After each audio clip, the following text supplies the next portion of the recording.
घडवल्याशिवाय प्रगती होऊ शकत नाही आणि ज्यांना बदल घडवता येत नाही ते कशातच प्रगती करू शकत नाही असे जगाला मूलमंत्र देणारे प्रभावी व्यक्तिमत्व म्हणजे स्वामी विवेकानंद.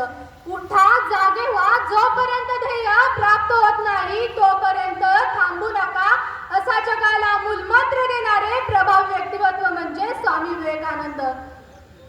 12 जानेवारी हा दिवस स्वामी विवेकानंद जयंती निमित्त राष्ट्रीय युवा दिन म्हणून पाळला जातो. स्वामी विवेकानंद एक असे नाव आहे की या नावाची परिचय करून देण्याची कोणालाही आवश्यकता नाही. जर तुमच्याकडे 2 रुपये असतील तर 1 रुपयाची रोटी घ्या आणि 1 रुपयाचं पुस्तक घ्या. रोटी तुम्हाला जगण्यास मदत करेल आणि पुस्तक तुम्हाला जगण्यास शिकवेल. तुमच्याकडे बघून फुकणारा प्रत्येक कुत्र्याकडे लक्ष देत बसला तर ध्येयापर्यंत कधीच पोहोचू शकणार नाही. म्हणून स्वतःला घडवण्यात वेळ खर्च करा म्हणजे इतरांना दोष द्यायला वेळच मिळणार नाही. जेव्हा आयुष्य हसवेल तेव्हा समजा चांगल्या कर्माची फळं आहेत आणि जेव्हा आयुष्य रडवेल तेव्हा समजा चांगले कर्म करण्याची वेळ आली आहे. शून्यातून विश्व निर्माण करण्याची ज्याच्या अंगी जिद्द असते तोच खरा कर्तृत्ववान होय. थोर माणसाची एकाग्रता ही सामान्य माणसाच्या एकाग्रतेपेक्षा अधिक असते. ज्या मनाने एकाग्रता साधाल त्याच मनाने तुम्ही थोर व्हाल. तुम्ही उच्चारलेला प्रत्येक शब्द, प्रत्येक कृती, प्रत्येक विचार हे तुमच्या कर्मसंचित घडीत असते. ज्या मनाने एकाग्रता साधाल त्याच मनाने तुम्ही थोर व्हाल. स्वामी विवेकानंदांच्या स्वप्नातला आदर्श. चेहऱ्यावर तेज आहे, मनामध्ये उत्साह आहे, देहामध्ये शक्ती आहे, बुद्धीमध्ये विवेक आहे, तोच खरा आदर्श होय. हृदयामध्ये करुणा आहे, मातृभूमीवर प्रेम आहे, इच्छाशक्तीचा प्रबळ आहे, मन ज्याचे स्थिर आहे तोच खरा आदर्श होय. हृदयामध्ये धाडसाचे बळ आहे, सिंहासारखा निर्भय आहे, उंच याचे ध्येय आहे, व्यसनापासून मुक्त आहे, तोच खरा आदर्श होय. प्रेम ज्याचा सूर आहे, मानवता हेच कुळ आहे, तोच खरा आदर्श होय. जीवनामध्ये नीती आहे, चरित्राचे शुद्ध आहे, तोच खरा आदर्श होय. गुरुजनांचा आदर आहे, पालकांवरती श्रद्धा आहे, दीनदुबळ्यांचा मित्र आहे, सेवेसाठी तत्पर आहे, देवावरती भक्ती आहे, तोच खरा आदर्श होय. कधी कधी मला एक असा प्रश्न पडतो की उद्याचा युवक कसा घडणार.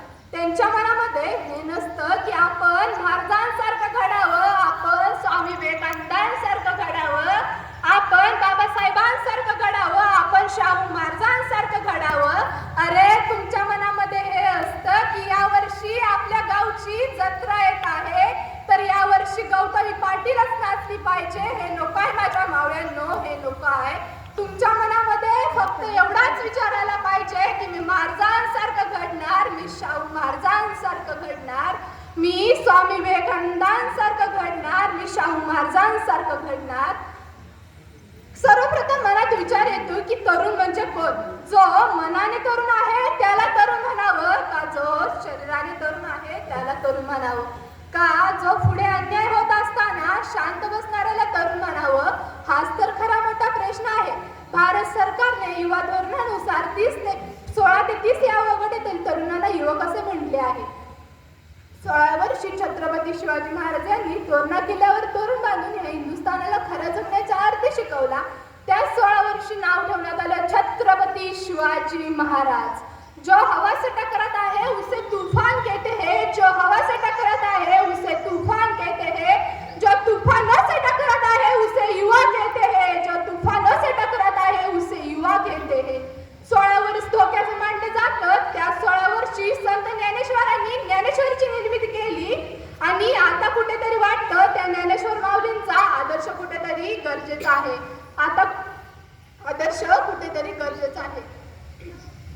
आदर्श आणि युवक म्हटलं की आम्हाला आठवतात भगतसिंग, सुखदेव आणि राजगुरू. आदर्श आणि युवक म्हटलं की आम्हाला आठवतात भगतसिंग, सुखदेव आणि राजगुरू. त्यांनी आम्हाला शिकवलं देशासाठी कसं लढायचं, देशासाठी कसं लढायचं. आणि जर आजच्या तरुणांची अवस्था पाहायला गेलं की तर ते हेच बोलले असते, कोई नोटो के लिए मर गया, कोई फोटो के लिए मर गया, कोई जाति के लिए मर गया, कोई धर्मों के लिए मर गया.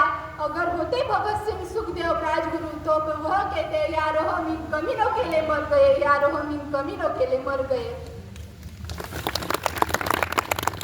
मला स्वामी विवेकानंदच्या लहानपणीचा एक छोटासा प्रसंग सांगावा असं वाटतं. तेव्हा त्यांचे मित्र एका दत्त मंदिरापाशी खेळत होते. वेगवेगळे खेळ सुरू होते. तेवढ्यात एका मित्राला कल्पना सुचली की आपण बाल